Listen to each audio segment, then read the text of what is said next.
240번 SS 문제죠. 첫 번째, 글이 제시하는 바에 따라 표현할 때 기억 상황에 가장 적절한 예시 찾으라는 거죠. 기억은 상대방 잘못을 질책할 때 어떻게 해야 하나, 상대방이 알 수 있도록 확실하게 해야 한다. 그러면서 당장 꾸짖고 있는 내용에만 한정하라 그러죠. 1번, 그것까지 혼났다. 이것은 하나의 한정된 얘기가 아니라는 거죠. 그것까지라는 표현에서 판단할 수 있습니다. 2번, 1절, 2절, 오늘 얘기까지 역시 하나의 한정된 얘기가 아니라는 얘기입니다. 3번, 10년 전에 있었던 얘기까지 꺼내더라. 같은 얘기죠. 그래서 답은 4번이죠. 담배 좀 끊으라. 이렇게 잔소리하면서 담배 피면 안 좋은 점에 대해서 한참을 얘기하더라. 한참을 얘기하더라도 하나의 한정된 얘기 가지고 잘못을 지적하더란 얘기죠. 두 번째 문제 보겠습니다. 니은 상황, 그러면 상대방에게 부탁할 때 어떻게 해야 되는지 그 내용이죠. 적절하지 않은 것은 무엇일까? 지문과 선택지 비교해서 보겠습니다. 우선 2번 A씨는 부탁하는 내용을 자세히 설명했다. 자세히 설명했죠. 맞습니다. 3번 A씨는 거절해도 싫은 내색을 하지 않았다. 어쩔 수 없죠 하고 말했습니다. 그래서 맞습니다. 4번 B씨는 자신이 부탁을 들어줄 수 없는 상황에 대해서 설명했죠. 오늘 병원 예약이 있어서 안 된다고 답했습니다. 그래서 답은 1번이죠. A씨가 B씨를 우선시하는 태도를 보였다면 B씨가 부탁을 들어줄 가능성이 높았을 것이다. 이것은 해석이죠. 나머지 세 개는 지문과 연결할 수 있습니다. 우리가 앞에서 봤던 하늘, 비, 우산 그대로죠. 241번 20년도 기출문제죠. 정민 의사소통 방식에 대해서 묻고 있습니다. 그러면 정민 위주로 보면 되죠. 상수가 사이가 별로다 이렇게 말하고 있죠. 무슨 일이 있었어? 자꾸 끼어든다. 하나하나 지적하고 있다. 그러면 문제가 생겼다는 얘기죠. 그러니까 정민이 그런 일이 있었구나. 말해보지 그랬어. 해봤지 하지만 그때뿐이야. 어쩌고저쩌고. 정민이 나도 그런 적이 있어. 심했거든. 그런데 생각을 바꿔보니 역지사지 입장을 취해봤다는 얘기죠. 그리고 짝꿍하고 솔직하게 해봤다. 그랬더니 그의 자신 잘못된 점을 고치더라.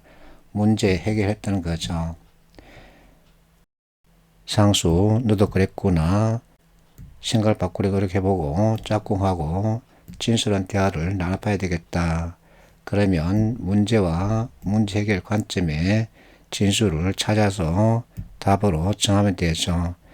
나도 그런 적이 있다. 이것이 자신의 경험이죠. 그리고 해결점, 여기서 해결점은 역지사지죠.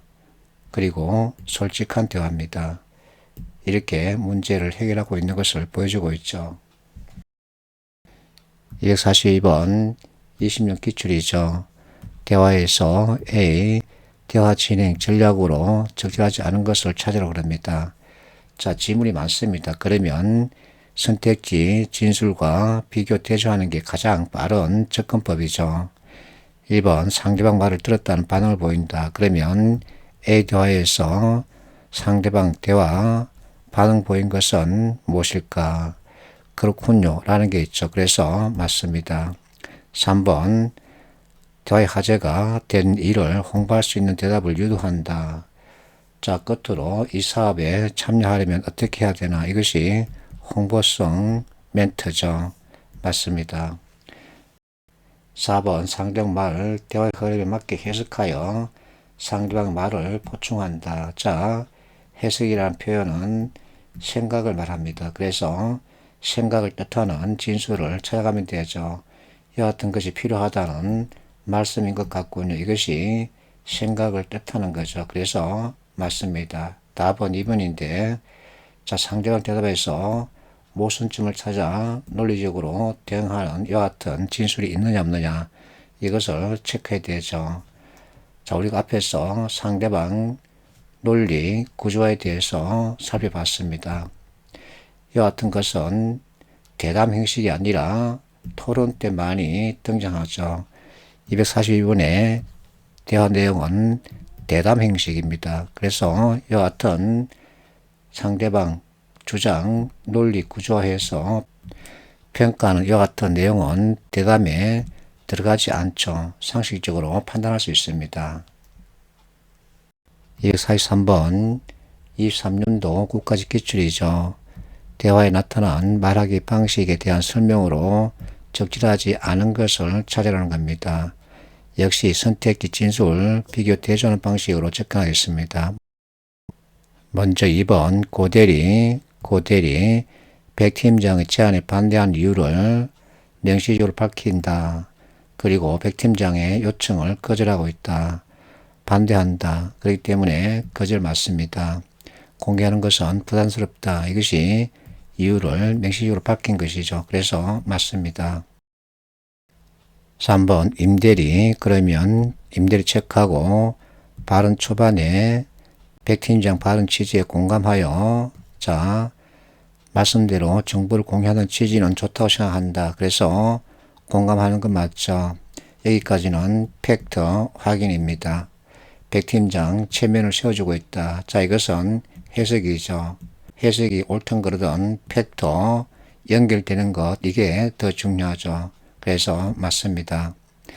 4번 임대리는 대화 참여자 의견을 묻는 어문을 사용하여 자신의 의견을 간접적으로 드러내고 있다.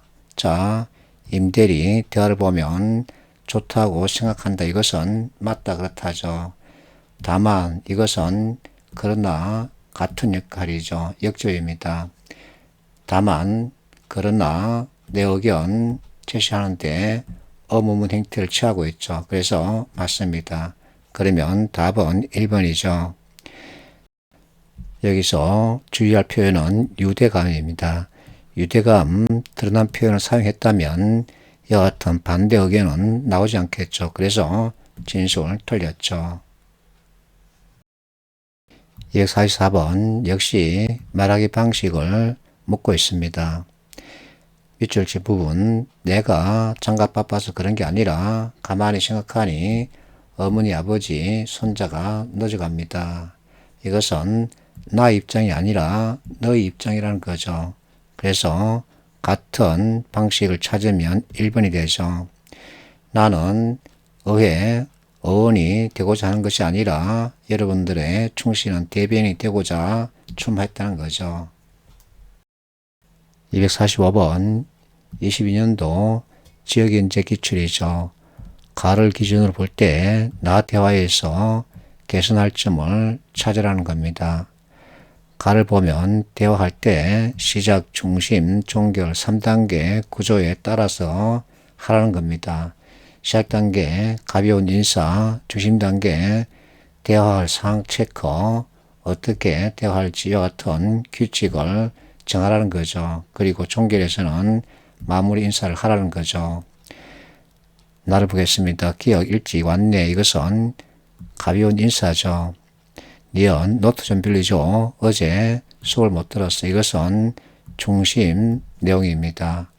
자, 이와 같은 부탁을 하기 위해서는 먼저 상대방이 현재 처해 있는 상황을 파악을 해야 합니다. 그런데 그 같은 것을 무시하고 그냥 내가 원하는 것을 툭 던져버린 거죠. 그랬더니 상대방 바쁘다는 겁니다. 그럼에도 잠깐만 어제 진도 얼마나 나갔니 하고 아무 고민도 없이 또는 상대방이 처해 있는 상황에 대한 파악도 없이 그냥 내지른 겁니다. 이와 같은 것들 하면 안 되죠. 그래서 답은 2번이죠. 자, 대화할 수 있는 상황이 되는지 물어보고 그래서 상황을 파악하라는 얘기입니다. 어떻게 대화할지 정해라. 이와 같은 고민이 있어야 한다는 얘기입니다. 3번 진술, 이것을 우리가 일상에서 쓰는 표현을 바꾸면 생각 좀 하라는 얘기입니다.